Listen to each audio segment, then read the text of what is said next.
the Good Old Boys Club, a cancer with no cure? Steve, Yes. explain to those of us. Of course, I now know what it is, but explain to those Oh, of us who doesn't know what the I Good Old have Boys I Network. have visual aids. I came prepared. Are you ready? Visual aids. All right. So, the Good Old Boys Club. What is the Good Old Boys Club? The definition, that was one that I pulled up from Urban Dictionary. It says male discrimination against females, men who refuse to speak to, deal with, or work with women, usually old, fat, white men who believe women should be seen and not heard. They also believe women belong in the kitchen, tending to the male's every need, can be men of other cultures working in a mostly male-dominated field. An example of this was, I told him I was the owner and operator of the business, but he still insisted on speaking to my husband. I guess the Good Old Boys Club is alive and well. All right. So there's that. And then from Market Watch, male workers who moved from a female manager to a male manager, they were promoted faster and earned on average 13% more after switching the male workers who were assigned another female manager. And that was from 2015 to 2018. Conversely, women did not see similar gains after switching managers. They had the same earnings trajectory, whether they had male or female bosses. The new study underscored the power of real-life FaceTime, whether that's through idle chit-chat about sports or sharing a smoke break with the boss. In fact, male smokers who happen to have male smokers for a boss also had quicker promotion rates. 1/3 of the company's male workers smoked compared to less than 5% of its female workers. It's old news that the Old Boys Club can help some men climb the corporate ladder. Just ask many women who have struggled to break the glass ceiling. This is from the Harvard Business Review. They describe it as not being necessarily purposeful or malicious, but it entails establishing business relationships on high-priced golf courses, at exclusive country clubs, in the executive skyboxes at sporting events, etc., etc. Now, the one thing this article pushed it into is the Good Old Boys Club or Good Old Boys Network is like sponsorship. Like it says in the top right, the club is alive and well because it works. In elite circles, decisions are made behind closed doors. Certain candidates bypass others because of close connections with advocates. The club doesn't favor employees who simply work hard but keep their heads down. Rather, it divides those who are sponsored from those who are not. You know, this goes back to the whole, it's not how good you are, it's who you know. Unfortunately, self-promotion is often considered unladylike, and women who negotiate on their own behalf are penalized. They're, again, extremely sexist as far as what the perception is of women trying to negotiate and trying to talk about how good they are and things like that. Whereas it's okay for dudes to do it, but, females you can't. It's unladylike, which I think is just nonsense. And then the final slide, I'm not a country music person, but Casey Musgraves wrote a song. I don't need a membership to validate the hard work I put in and the dues I paid. Never been too good at just going along. I guess I've always kind of been for the underdog. Favors for friends will get you in and get you far. Shouldn't be about who it is, who it is but about how good you are. That right there, that entire first verse sums the entire thing up. The chorus, don't want to be a part of the Good Old Boys Club, cigars and handshakes, appreciate you, but no thanks. Another gear and a big machine don't sound like fun to me. Don't want to be a part of the Good Old Boys Club. I mean, that's about as dead on as a description can get. And then there's another, scratch my back, I'll scratch yours. It begins when friend promotes friend. It continues until the supervising officers are all friends, relatives, etc. This creates a multitude of problems. You're skipping over experienced and educated applicants for a buddy. Instead of promoting someone whose skills and abilities complement your strengths and fills in your weaknesses, you promote Bob. This process is a cancer that eats away your staff until the only remaining experienced staff you have are beyond disgruntled. These people are so bitter that they spend most trying to screw each other over in order to make themselves feel better. They never reach their end goal, by the way. The Good Old Boys Club mentality pretty much turns our place of work into high school. The popular kids do what they want and push people around, all because they have nothing to fear disciplinary-wise. Yes, 100%. And even with females working for female managers, it's kind of like the Mean Girls Club in a lot of places. And then the last one comes from Correction 1. It says the old boy networks rely on biases and assumptions to fuel their existence. Men are in it for the long haul. whereas women lack a long-term commitment due to future family responsibilities. Well, she will be starting a family soon. A man who asks questions, makes inquiries, and seeks consultation with others while working through assignments is perceived as being thorough. When women do the same, this is often interpreted as indecisive and evidence that they depend on others for ideas or execution. Women are perceived as emotionally driven decision makers. They see the world more emotionally and therefore do not make decisions based upon facts and data. Male bosses may feel uncomfortable giving women constructive criticism, concerned that women may get too emotional and don't want to hurt their feelings. Men don't have the same issue with other men. They tell it like it is. The effect is that women are placed at a disadvantage by not receiving the feedback, coaching, and development necessary to improve their skills and abilities. Women are often not perceived as proactive in the managing of their careers, asking for career advancement, advice, and demanding competitive pay. Men are viewed as more take charge in their careers. They ask the question and therefore are perceived as more career oriented. Men are viewed as having more career motivation than women. The think leader / think man assumption results in women having to constantly contend with men speaking over them or ignoring what they have to say in meetings. Women may be hesitant to speak up or shoot from the hip unless they have the right answer. Men don't worry about this. So yeah. That's a lot to unpack. So, ladies, Iron Maiden, you go first. Your thoughts. Well, that all really pissed me off. I bet it did.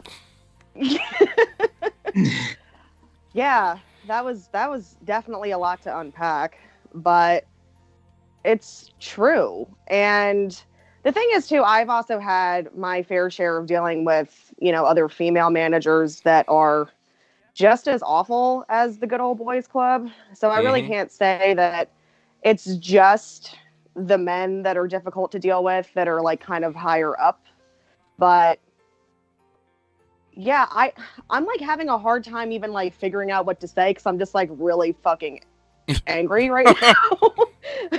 Well, it's just a lot. It is. It's a lot. And, unfortunately, it doesn't seem like, and I don't know, I don't work in retail anymore, thank God. But I can't imagine that it's gotten that much better since I've left. Nope, it hasn't. And I'm sure Mad Dog will probably have a lot more to say on that. But it's one of those things that just doesn't seem to get better.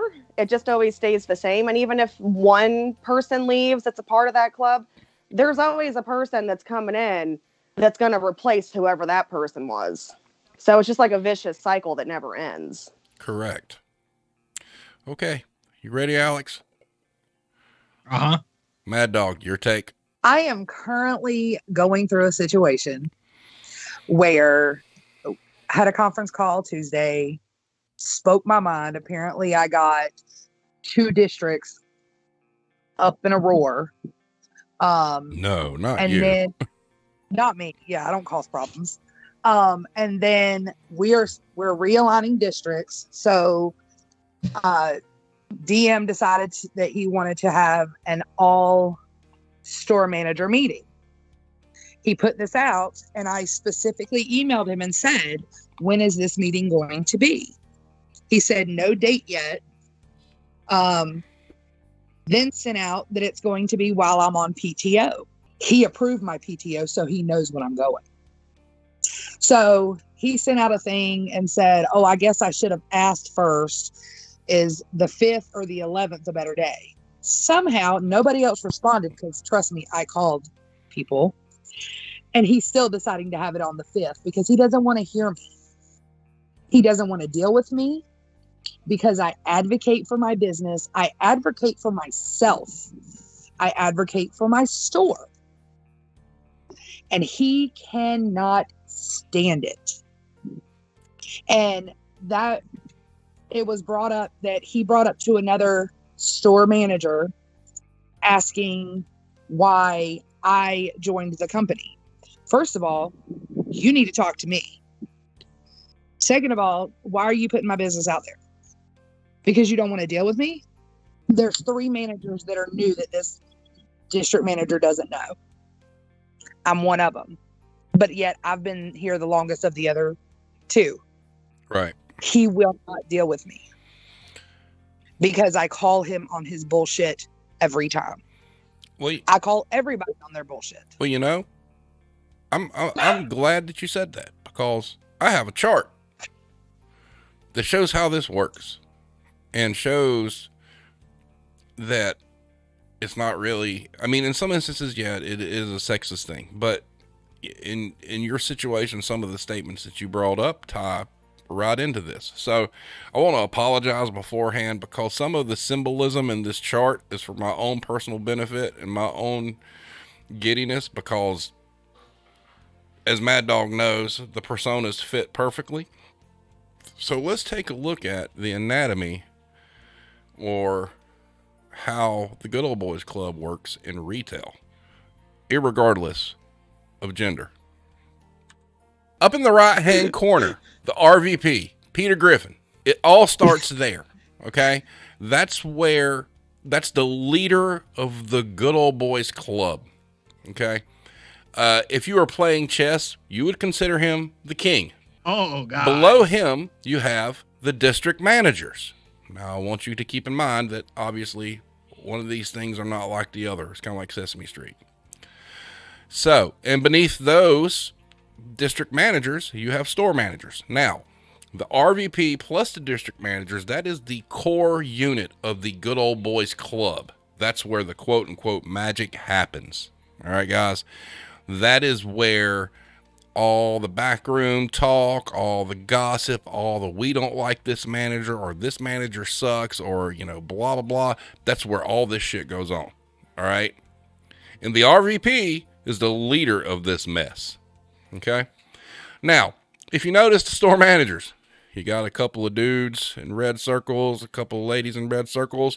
But what is the significance of all the white circles? Kissing that hiney, right? So, if you look over to the left, kind of touching on what Mad Dog said, the red circle folks, these two are the outliers, good-natured, smart, and hard workers. However, they believe in facts and fairness. Then the other store managers, this is the ass kisser, all about pleasing the boss and drinking the Kool-Aid, whether right or wrong. The end result of all this and what they move to do is the Good Old Boys Club goal is to replace the free thinkers, the people that stand up for their staffs, the people that call them out on their bullshit, with the ass kissers. And what happens is they make the job so difficult for people and put so much stresses on them, they leave. And the ones that stick around are all the white circle folk. It is such a snake pit.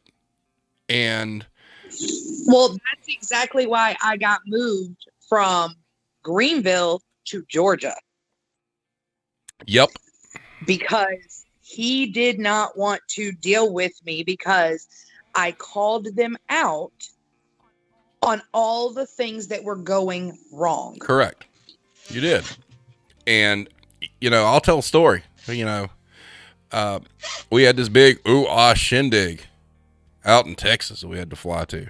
So we go out to this real swanky, like, resort. The Gaylord Texan. Look that shit up. Okay.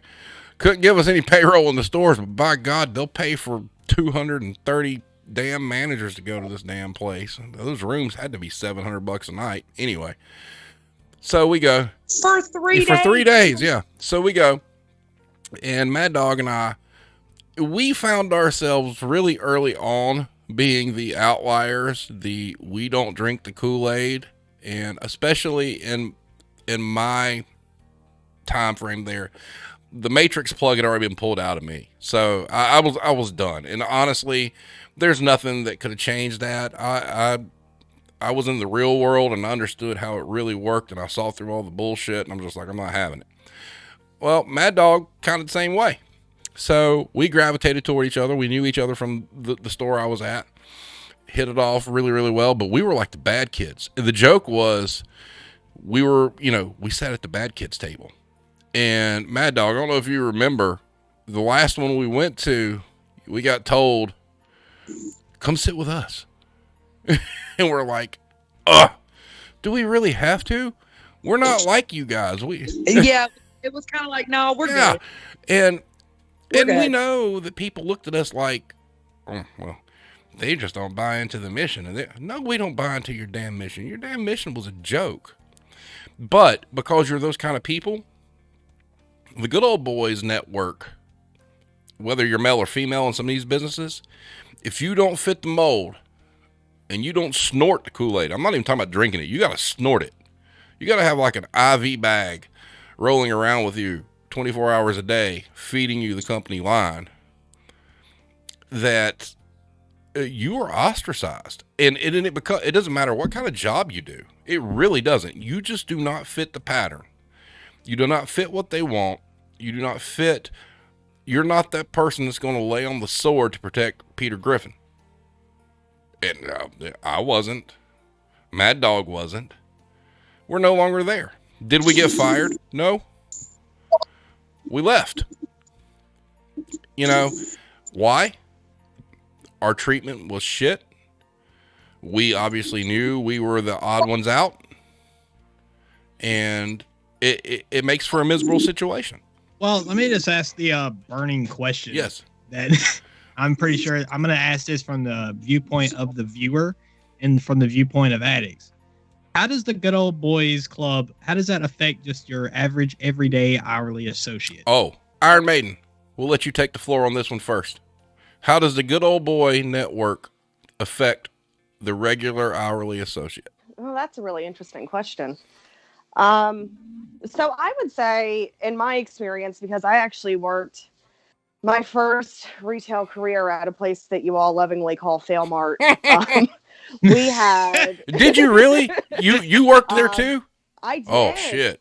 Oh my gosh, yeah, I worked there for a while. Yeah, that was my first jump into retail, which I don't know how I didn't go, like, run for the hills screaming after that. But I was like, oh, whatever, we'll go somewhere else.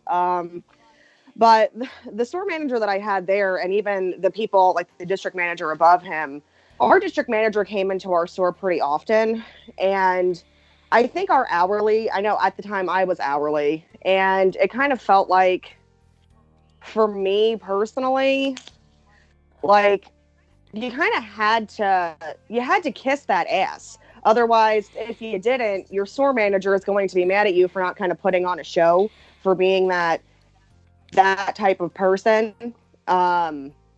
So, but that was really the only experience. I don't really know how other associates felt about that. But I know from my personal experience, it was like a trickle down effect. I mean, your store manager, that was the funniest thing. You see a different side of your store manager whenever his buddies come around. Yep, you do. That are above him. And I think that was the funniest thing, because here, my store manager that I had was probably one of the fucking worst human beings I've ever interacted with in my entire life to this day. And the way that he could switch that on whenever his boss came to be this charming and fun and lighthearted and funny guy was like almost scary, because that's not how he was normally. So then we all kind of had to fake it and go along with it when he would come up to us and be like, oh, hey, how's it going today? With his boss with him, and we're just kind of like, oh, it's great. Thanks. Like, what the fuck is going on? So, yeah, I mean, you definitely feel it, and you know right away that there's some type of dynamic going on here, and that you kind of have to fall into line. Yeah, you can see it a mile away. Oh, God. And it's nauseating. Okay.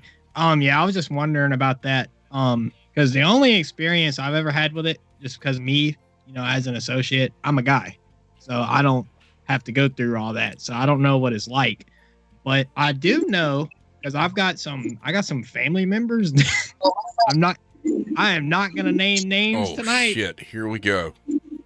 They absolutely 100% will sit there and say, I don't think women should work. I mean, their best job is to stay home and be moms. And I looked over at him and I was like, what the fuck? What do you mean? If your woman wants to get a job, that just helps you make money, dumbass. like, why would you? Why? I just want to know, why is there that mindset that women should just be home and be moms Well, when they are just as good, if not better, than well, us here's at working? the problem with that is, That's my experience with the good old boys club. If that's what that yeah, is, I've had to experience that, and I've had to hear it, and I've had to hear like just long conversations about it and about how that's in the Bible and all that. And the problem is how people are raised, as far as what you're talking about, Alex. Because I'm here to tell you, my wife, whether I wanted her to work or not, she has to, for her own sanity. And when you're a mother and you have kids and whatnot, sometimes you need that. That is your break. You blow off steam, you go to work and you do whatever, and yeah, you make money.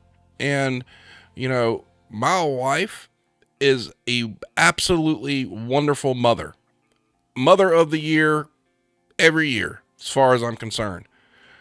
But you're not going to put her in a box. If she wants to work, she can go damn work.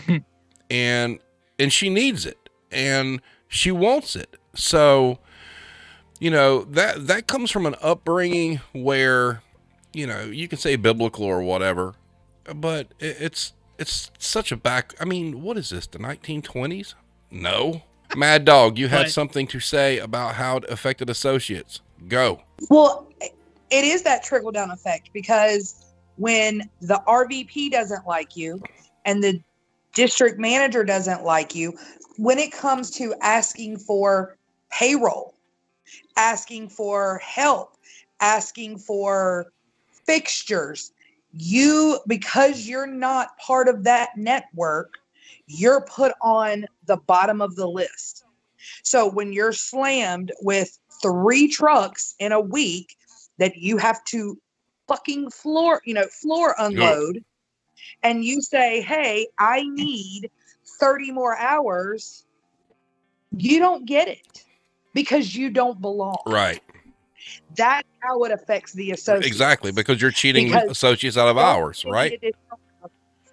You don't get any extra hours. The ones you have, you are literally trying to kill them in their 4 or 5 hour shift because Peter Griffin doesn't like you because Lurch didn't do his job and was pencil whipping shit and lying, and you get thrown under the bus. Yeah, that's a valid point. Store manager takes over a problem store. It's a problem store because the district manager let it become a problem store because he didn't care. All right. The regional vice president shows up and the store shit.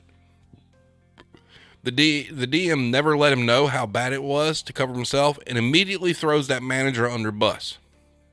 And if they're tight, the RVP automatically takes the DM's word for it. And please remember, I had been waving the flag, blowing the whistle, whatever you want to call it, for a year and a half before you even got there, which is why I got moved. Yep, exactly. Because you raised the issue. And this is another thing the Good Old Boys Club does. Instead of dealing with the issue, they consider the issue a problem, and they transfer the problem. Now, speaking of Good Old Boy Network, Iron Maiden, this one's going to be something for you to talk about if you understand where I'm going with this. So, the Good Old Boy Network takes all sorts of configurations, okay? It's not as cut and dry as male and female. Picture, if you will, a district manager who's male in a female-oriented ran business.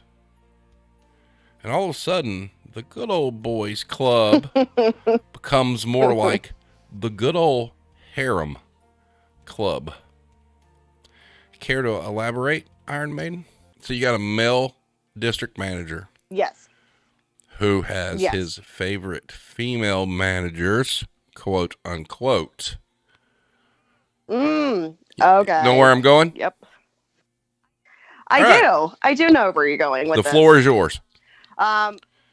Yeah, so I actually dealt with that because unfortunately under said district manager, I was not the favorite. No. No, was not the favorite, unfortunately for me.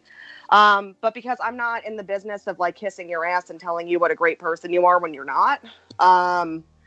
So the store that I worked in, it was a pretty big store, and we never got the payroll or any of the stuff that we should have had to run that store.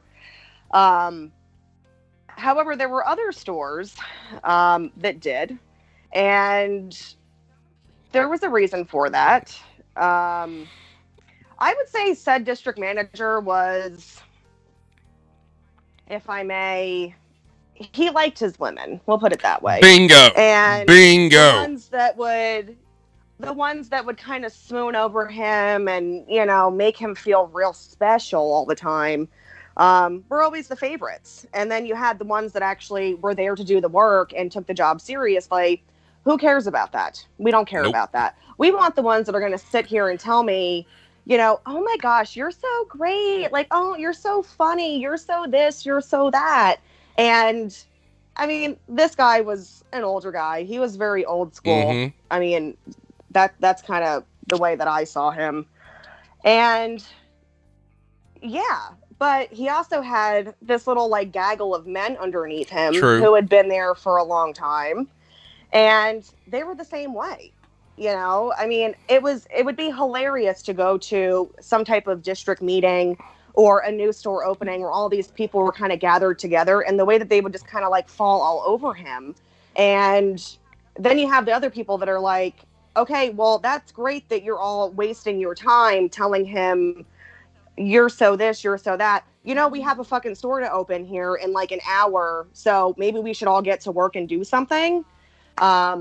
But the people like that, the people that were kind of like me in that mind, like we never really got the recognition that we deserved because we weren't going to sit there and kiss your ass and tell you how fucking great you are. So, but yeah, that's the funny thing. I mean, there are definitely, and I hate to say this, but there are women in this industry that capitalize on the fact that they are women, and they will go after somebody like the district manager in that way and do the schmoozing and the flirting and all this. That way they can kind of get in there. And, you know, to be honest, in their credit, it fucking works usually. But I'm not going to like sell myself to somebody that way they can give me more fucking payroll or something. So. Yeah. Well, you know, when we had that shindig down there in Atlanta, Iron Maiden, you know, I'm sitting there listening to all these people talk. I'm like, is this the same fucking company I work for? Because this doesn't happen there. I mean, it was like, what? I mean, and then I go to this thing and I'm like, who are these people? Because there's nobody in my district like this at all. But and it's rough. I mean, like, that's what was so funny is like going to those like trainings and stuff like that. There's always like a handful of people there that just crack me up because they're like, oh my gosh, yeah, like no, trainer, yes, absolutely. That's exactly what I do in my store. And I'm like, bullshit, no the fuck you don't. Like, give me a break. See, those people are the ass kissers on my little chart. Those ladies, they had that district manager wrapped around their pinkies for some reason other than they were doing a great job. And I'm just going to leave it at that. Oh, yeah. Yeah, no, that wasn't because they were just really good employees. I think we all know that. Alex, to give you kind of how it affected you, because it did, here's the flip side of the Good Old Boys Club. All right, so some people perceive the Good Old Boys Club, and we're not going to use that term. We're just going to use clique. For instance, Mad Dog and Iron Maiden are going to know where I'm going here. So you're a manager, and you have, let's say you got a staff of like 15 people, but you've got like 4 hardcore great employees that you know can do the job for you.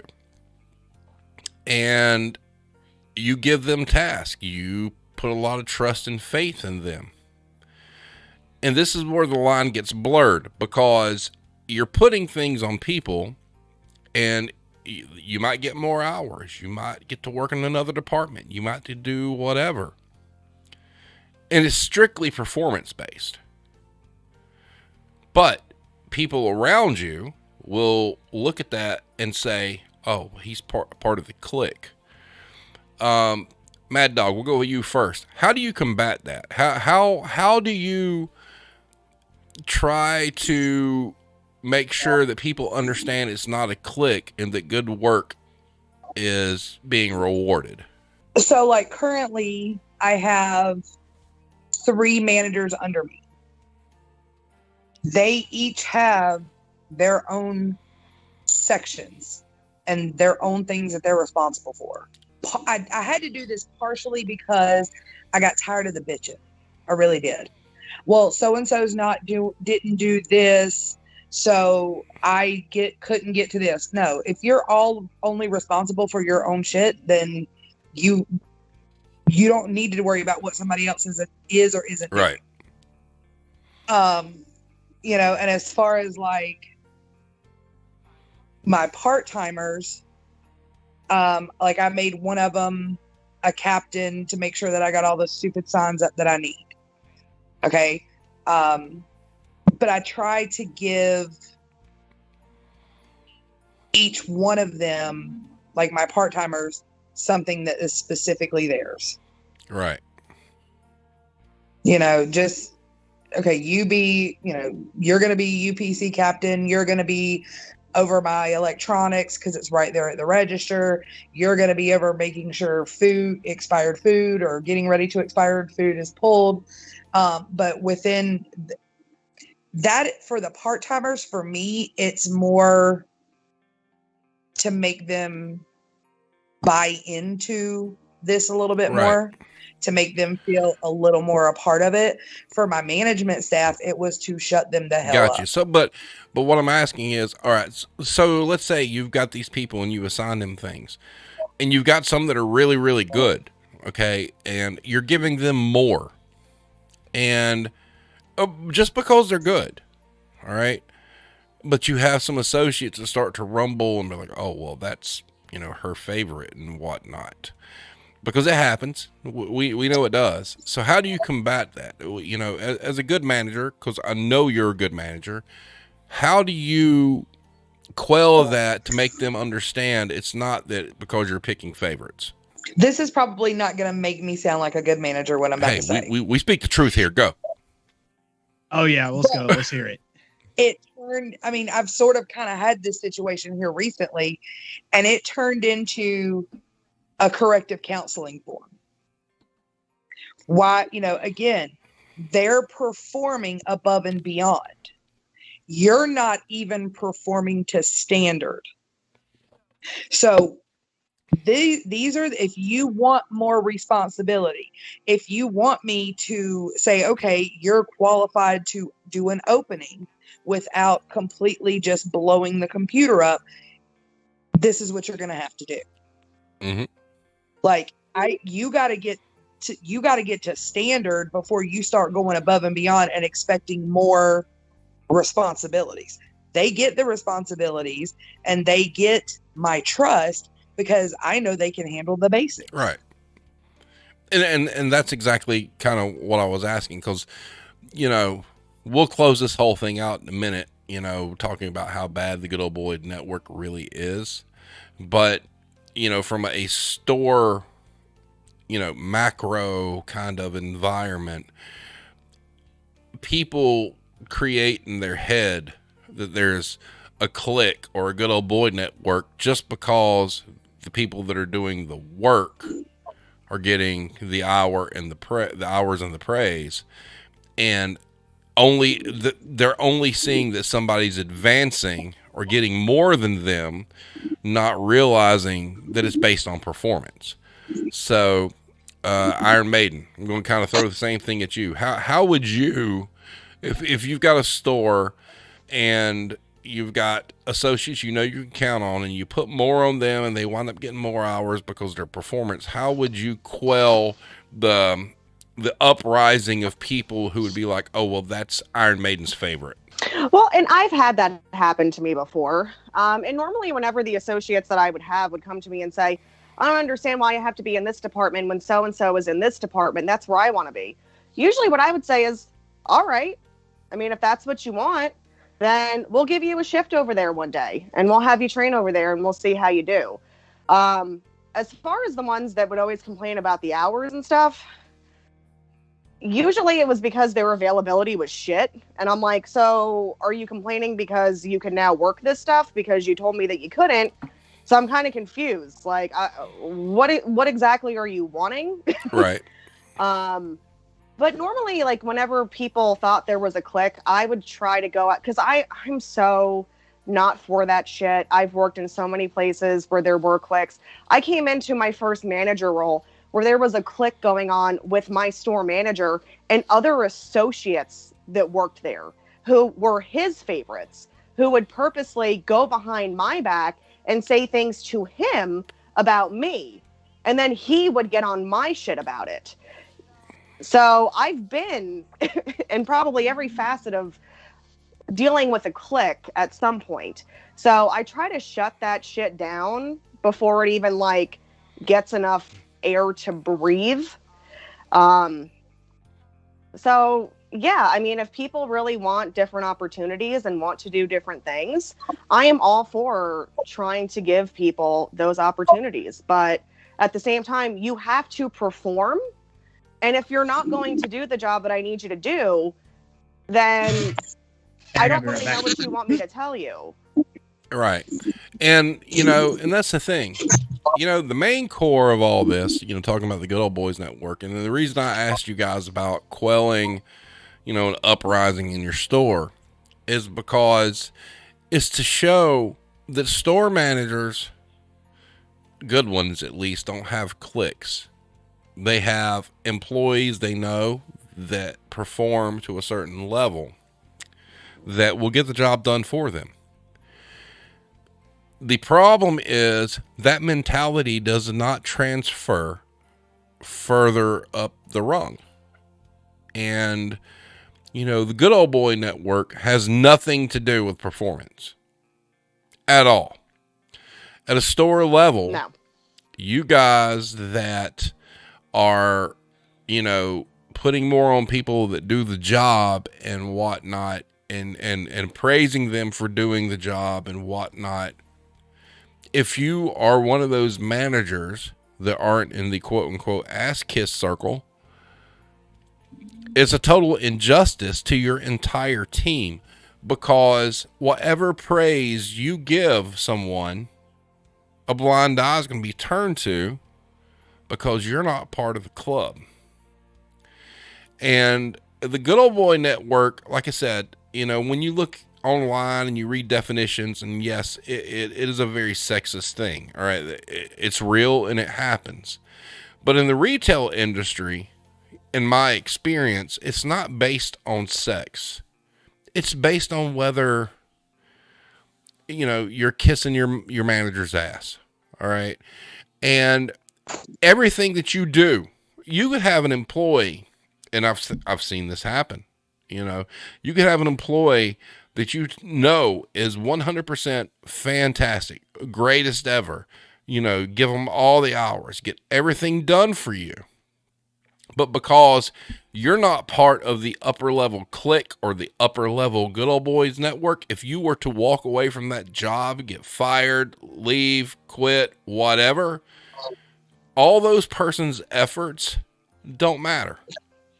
So you've got an individual who has worked hard and done whatever, but just because you weren't liked as a manager, their efforts are negated.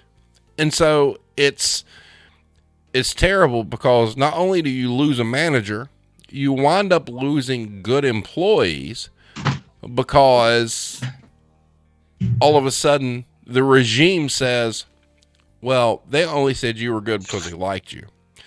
And, you know, having been in the situation a couple of times, where you're not in the clique, the amount of stress it puts on you and the amount of anger, and that really is the truth. The amount of anger that builds inside of you because you give your heart and soul every single day to do the best job you can do. And just because some bald dude doesn't like you as a person, or as the fact that you'll tell them like it is, or the fact that you'll call them out on their bullshit, it makes your life harder. That's a problem. And I think there are far more managers in retail that disappear and quit and leave the business or go somewhere else because they feel like they're excluded from the club. It's not like they want to be part of the club. Trust me, it's not like I wanted to be like, hey, I want my ticket. I want my admission slip. No, I don't want to be part of the club. That's not what I do. That's just not who I am. I want you to respect me for my experience, what I bring to the table, and respect me for the fact I'm not going to lie to you. I'm going to tell you the truth. And therein lies the problem with the Good Old Boy Network. The truth is never what they want to hear. Once you start spouting truth, you can actually put a stopwatch up and start ticking it down, knowing that your time is coming. One of two things are going to happen. They're going to find a way to fire you, or they're going to find a way to run you off. The Good Old Boys is what you explained, but it sounds to me like in retail, it's mainly just this clique of It people. is. Here's the problem with calling it the Good Old Boys Club, and here's the problem with this in general, especially being somebody who never fit in, who was never part of that clique. The same ones that are kissing Peter Griffin's ass are the same ones that will turn around and talk shit about him. So you lose trust in your upper management because you hear how they talk about them, and then you see how, so kind of like Iron Maiden said earlier about how they change when they're around. Correct. So you 100% lose any trust or respect for that person, because if they're doing that to their boss, what are they doing to you? Exactly. And I will tell you, as a store manager, you can see it. You know, if you are a free thinking, been in the trenches in this business a long time person, you can see those people that are going to throw you under the bus, no matter how nice they are to you. They're going to throw you under the bus because you see how they get elevated. You see the shoulders they rub. You see the things that they say. Look, man, it's not pretty. All right. And there's some really good people I've known in my career that drank the Kool-Aid. And it's a shame because, you know, these are great managers and people that did great things, but they gave up their soul and their independence for the sake of gaining favor from the king. And my mentor, who I've mentioned this before, his name was Ken. He was a store manager for Old Time Pottery. He passed away last year, unbeknownst to me. I go in, I see the store. To give you an idea, I go into this store and it looks like trash. And I'm like, oh my God, what the hell happened? He's always ran perfect stores. And I'm like, can I speak to Ken? And they're like, well, he passed away. And I'm like, holy shit. But the one thing he always told me was, put your head down, speak your mind, and do the job. He never played the game. Never did. And you'll appreciate this, Iron Maiden. He was a Jersey boy. And Yeah. and Bruce Springsteen was his hero. But anyway, you know, I saw this guy go up against these cliques and succeed. It can be done. I actually have a funny story about having to serve the king. So when I got Serve the my king, nice. promotion, yes, when I got my promotion to assistant manager, my first promotion, my store manager asked me, so I need to make sure that I can trust you. So, I mean, if something ever happens, like, will you have my back? And I didn't really know, like, what he was meaning by Jesus, that. that's a big red flag. Yeah, I guess so. Yeah, I was like, yeah, I guess so. So fast forward a year later, I get my promotion, and said store manager flung a chair at me from across an office, and then saw this thing and then heard it hit the wall. And I was like, oh, cool, that was a chair. So I had to call HR. And because he was a part of, what we're going to call the good old boys club, nothing ever happened. The district manager ended up calling me and was like, hey, like, I heard this happen. Like, are you okay? Like, don't worry, I'm going to handle this situation. Oh, bullshit. Not a goddamn fucking thing. That motherfucker. Happened. If anything, I actually got in trouble for even calling HR about that. And I'm like, are you really going to sit here and, like, debate the fact that I called HR? You fucking threw a goddamn chair at me. Like, I don't really know what he's like, well, we had this conversation. Like, I didn't think that, like, you would ever do anything. Like, I'm just very disappointed. I'm like, disappointed? I'm like, bro, you threw a chair at me. Oh. Iron Maiden, did you throw the chair back at least? Because I'm telling you, if someone threw a chair at me, they're getting WWE'd right back. Did you bring shame on the Jersey Shore by not retaliating? I guess I did, because I kept my cool, and I walked out, got my phone, called HR, and called it a day. You Yeah. and Mad Dog and my wife were the last three people in this world I would throw a fucking chair at. It's not. No, I want to live. Well, we would be having this conversation from jail. Oh shit! If somebody threw the chair at Mad Dog, shit, she's right. She's gonna use her one phone call to come on the retail war zone. Cause she's gonna be in prison. So, Jesus. Yeah. So not my proudest moment of, like, not standing up for myself, but I really thought that something would happen, because I was like, I mean, hey, as far as, like, HR shit goes, I would think this would be, like, a pretty big fucking deal. Right. But well, nothing Iron Maiden wins the war here. Nothing happened. Iron Maiden wins. She got a chair thrown at her. I can't say I've ever had anything thrown at me. So I don't know about you, Mad Dog. Anybody anything that got thrown at you? No, I know the answer to that. The answer is no, because if somebody threw something at Mad Dog, she'd be in jail. Yeah, I would be in jail. Nice. So, it's not about being man or woman these days in retail, to be perfectly honest. It's about, did you drink the Kool-Aid? It's about who you know.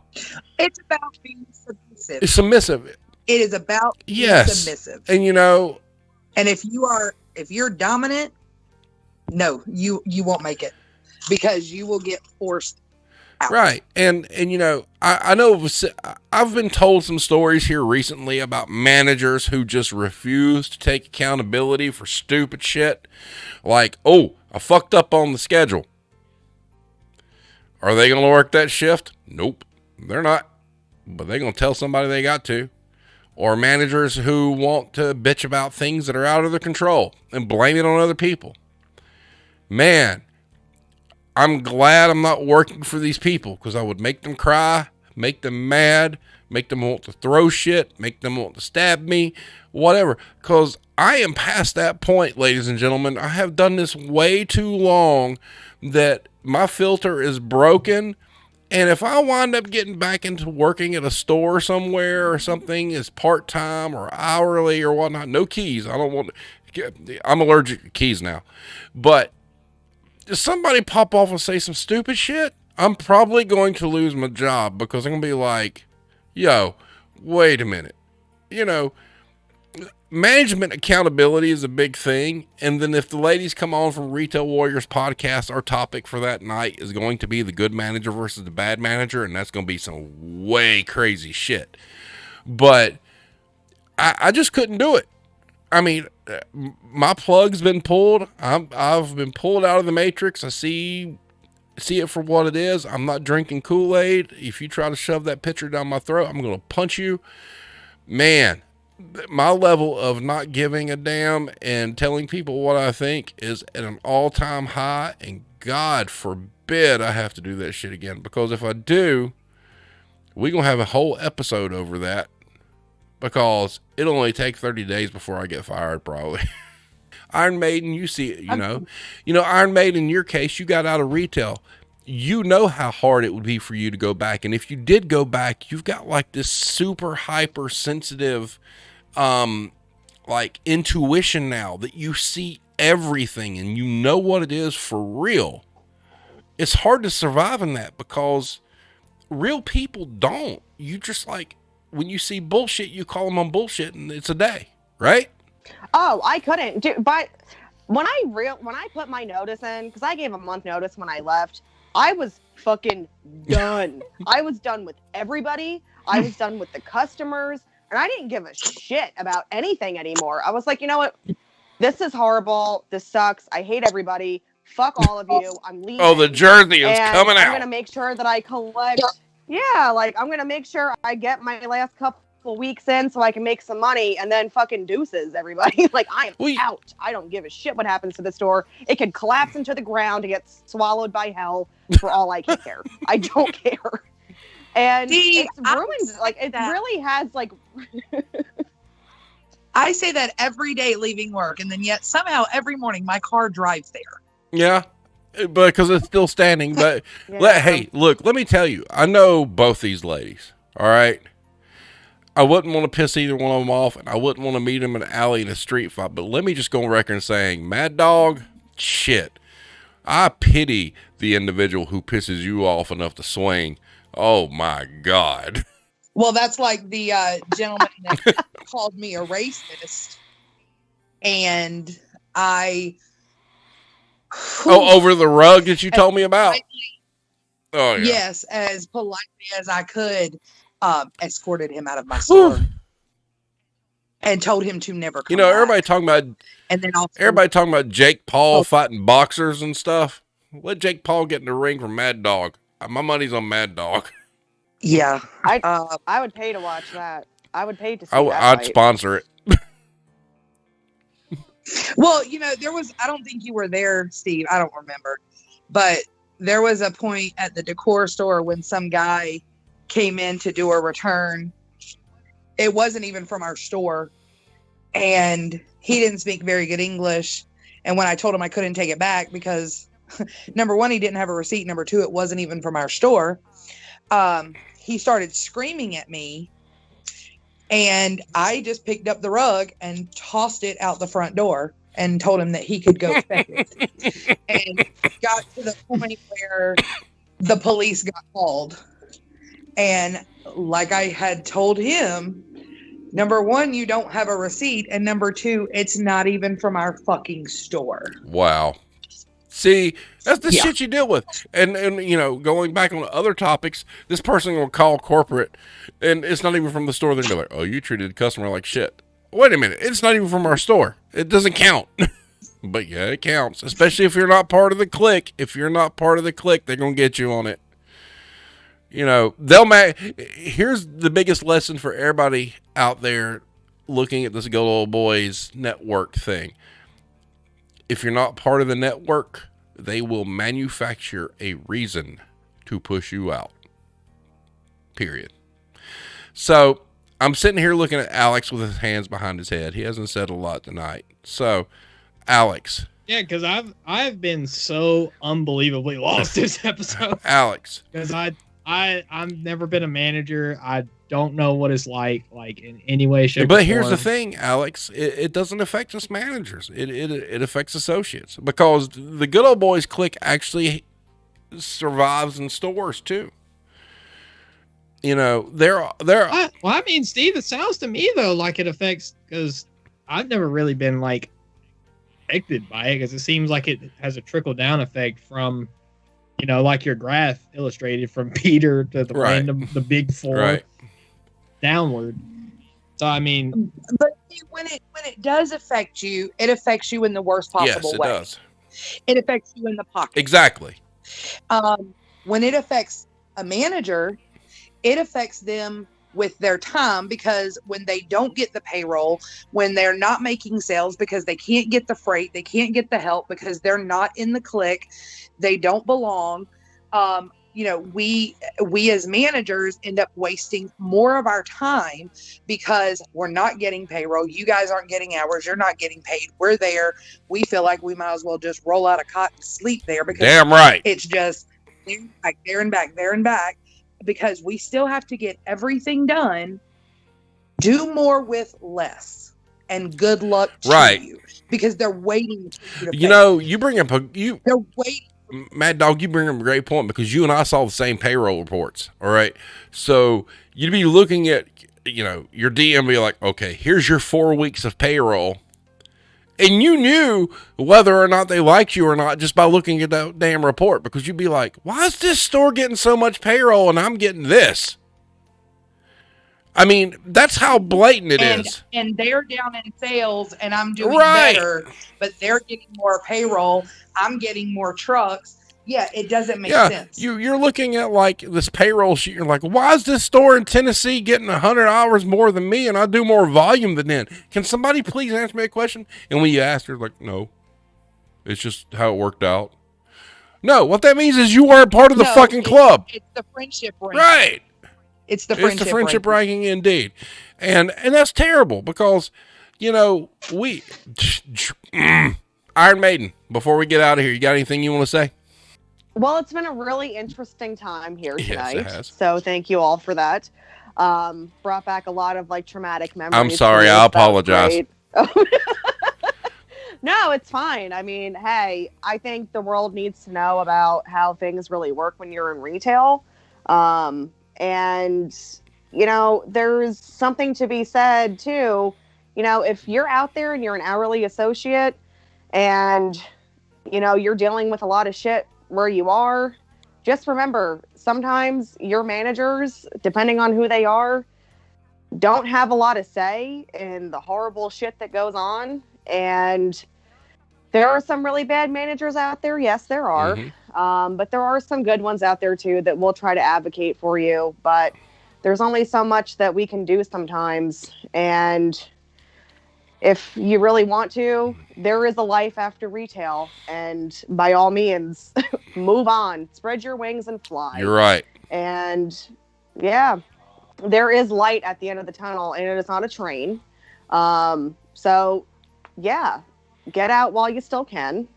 And yeah, it's been great. Thanks for having me on tonight. I love having you guys on. I mean, I worked with both of you. I mean, Maiden, you and I went through that god-awful training in Salisbury.